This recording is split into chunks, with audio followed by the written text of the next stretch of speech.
नमस्कार दोस्तों। 22 जनवरी साल 2026 को स्विट्जरलैंड के शहर दावोस में वर्ल्ड इकोनॉमिक फोरम के मौका पर अमेरिकी सदर डोनाल्ड ट्रंप ने एक तारीखी तकरीब में बोर्ड ऑफ पीस के चार्टर पर सिग्नेचर किए। ये बोर्ड शुरू में सिर्फ गजा की तमीर नौ और अमन के लिए बनाया गया था, लेकिन अब ये पूरी दुनिया के तनाज़ात को हल करने का दावा कर रहा है। नवंबर 2024 में इंटरनेशनल क्रिमिनल कोर्ट ने इसराइल के वजीर आज़म बिन्यामीन नेतन्याहू के खिलाफ वारंट गिरफ्तारी का आर्डर जारी किया था। इल्ज़ामात बहुत संगीन थे: इंसानियत के खिलाफ जराइम, गजा में भूख को जंग का हथियार बनाना और सिविलियन आबादी पर बराह रास्त बैनुल अक़वामी हमले करना। ये वारंट 124 ICC मेंबर ममालिक में नाफिजुल अमल है, यानी अगर नेतन्याहू इन ममालिक में गया तो गिरफ्तार हो जाएगा। लेकिन 2026 में यही बिन्यामीन नेतन्याहू बोर्ड ऑफ पीस का ऑफिशियल मेंबर बन गया। इसका मतलब ये है कि अब वो इस बोर्ड के जरिए बैनुल अक़वामी सतह पर काम कर सकता है। हालांकि ICC का गिरफ्तारी वारंट अब भी मौजूद है। इस बोर्ड के चेयरमैन अमेरिकी सदर डोनाल्ड ट्रंप है और वो इस ओहदे पर लाइफ टाइम यानी जिंदगी भर रहेंगे। चार्टर के मुताबिक चेयरमैन को हटाने के लिए मुतफिका वोट, खुद इस्तीफा या मुकम्मल तौर पर नाकाबिल इलाज होने की सूरत हाल दरकार है। किसी आम तरीका से उन्हें नहीं हटाया जा सकता।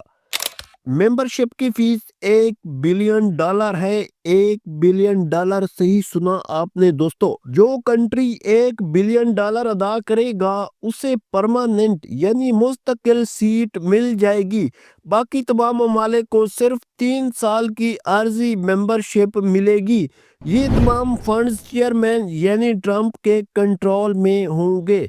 पाकिस्तान ने भी इस दावत को कबूल कर लिया है। डॉन न्यूज़ और एक्सप्रेस ट्रिब्यून की रिपोर्ट्स के मुताबिक 22 जनवरी 2026 को पाकिस्तान ने साइन अप किया और अपने बयान में 3 बार UN सिक्योरिटी काउंसिल रेजोल्यूशन 2803 का हवाला दिया, ताकि ये वाज़ेह किया जा सके कि ये सब अक़वाम मुत्तहिदा के फ्रेमवर्क के अंदर हो रहा है।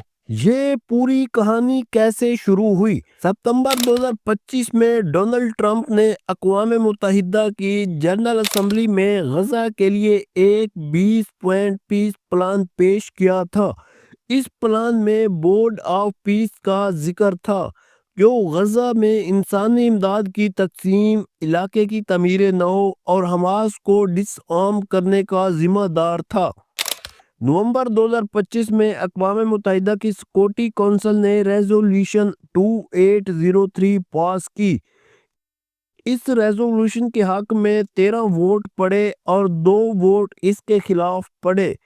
चीन और रूस ने एब्सटेन किया। इस रेजोल्यूशन ने गजा के बाद किसी सूरत हाल के लिए बोर्ड ऑफ पीस को मंजूर कर लिया। लेकिन 2026 में सूरत हाल बिल्कुल बदल गई। ट्रंप ने 60 से ज़ायद ममालिक को चार्टर भेजा। अब इस चार्टर में गजा का नाम तक नहीं।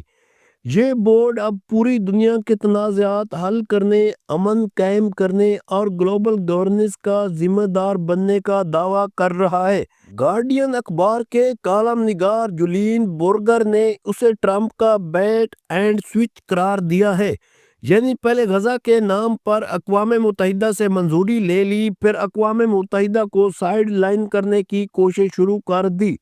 चार्टर में एक लाइन वाज़े तौर पर लिखी है: उन इदारों से अलग होने की हिम्मत जो अक्सर नाकाम हो चुके हैं।